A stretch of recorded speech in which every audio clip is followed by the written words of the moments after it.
And I'm sorry to confess that the little we knew about that time is that he's coming in to see his family, and that he would go back and finish up, fold up whatever he's doing, his job, and then resign and probably then come and say, I'm coming also to participate. I think when he came here, people have literally imprisoned him. They're like, you are not going, and you've got to say it now. I can assure you there was no plans initially that he would go and address anybody in Kisii. He had done a lot of consultation with people, but even we were also quite unaware that he's actually going to Kisii. And when he was going to Kisii, was of course to say hi to people here and there and go to his home, say hi to his family and all that and come back.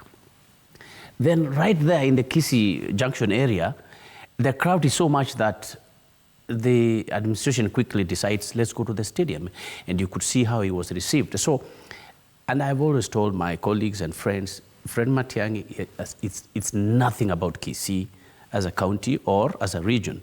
But politics is such that when you come into this table, they want to know what you're bringing, by the way. And that's what happened in Wamnyoro. Everyone was being tested. I mean, what are you bringing on this executive table? Do you have, what is it? Is it finances?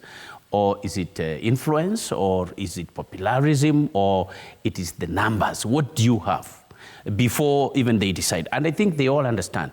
Yes, there's excitement around Fred Matiangi, definitely, but the decision to field one candidate will actually depend on several of these factors.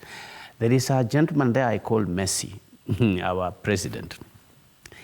He can calculate. And I just pray to the opposition, Honorable Kirwa here, and you should convey these sentiments that the only place where William Ruto will beat these guys is in planning. It is too early to condemn the opposition in terms of planning, but that is the only winning area, because every other region you go, people are like, I mean, we want to help we want to do something about our economy. Everybody feels like, no. We've had enough of this leadership. We want another type of leadership. That is just feeling. That is a mood. It's an emotion. How are you going to strategically implement this? By strategic planning, to ensure then that you beat William Ruto. As we speak today, William Ruto does not sleep. He continuously reaches out to the key people. So apart from the noise, and I think he's very smart, he comes out here, makes a lot of noise on the top of the car and all that, but when he retires, then he is networking with, I don't know if he has called Mheshimiwa here, but he goes all over. Is the opposition going to do that? And that level of planning is the most important thing. Another thing I think which we saw, apart from that excitement and passion, and I think with tremendous respect, the ability of Rigathi Gachagua to plan and network, that strategic planning and networking, he may need assistance on that area. In terms of planning and strategic planning proper, Fred Matiangi, we know him, he has no issue. In fact, if in the whole grouping he's told you need now to do proposals and go into planning and getting everybody on board, he's super on that. I mean, that's how he worked with Simon Nyachai, that's how he worked with Uhuru Kenyatta. And that's why the president could literally leave him to run the government.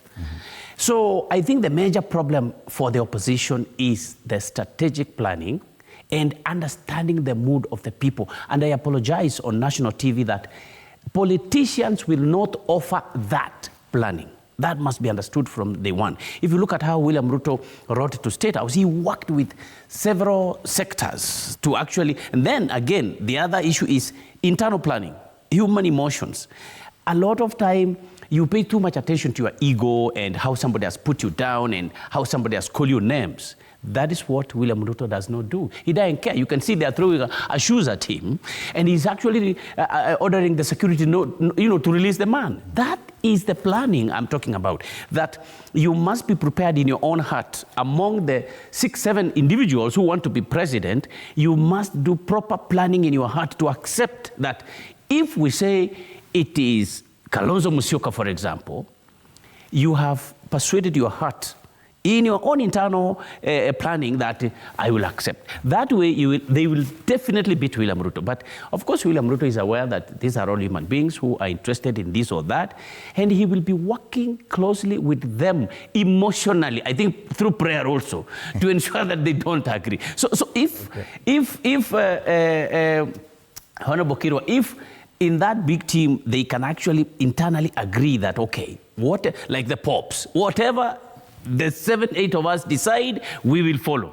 But I can tell you for free, in Ruto's planning, he is making sure that if Kalonzo is not named, what will he do with Kalonzo? So he's already working with the people around Kalonzo to ensure that in case they don't choose him. And the same thing for Fred Matiangi. There was rumor that they spoke with Fred for about 10 minutes, 15 minutes before he went to Kisii.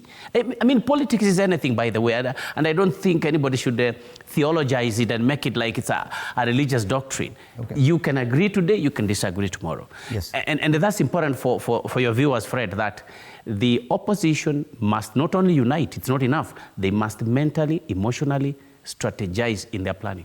Bwana Kirwa, you must agree, yes, there was a lot of excitement yesterday and the smiles were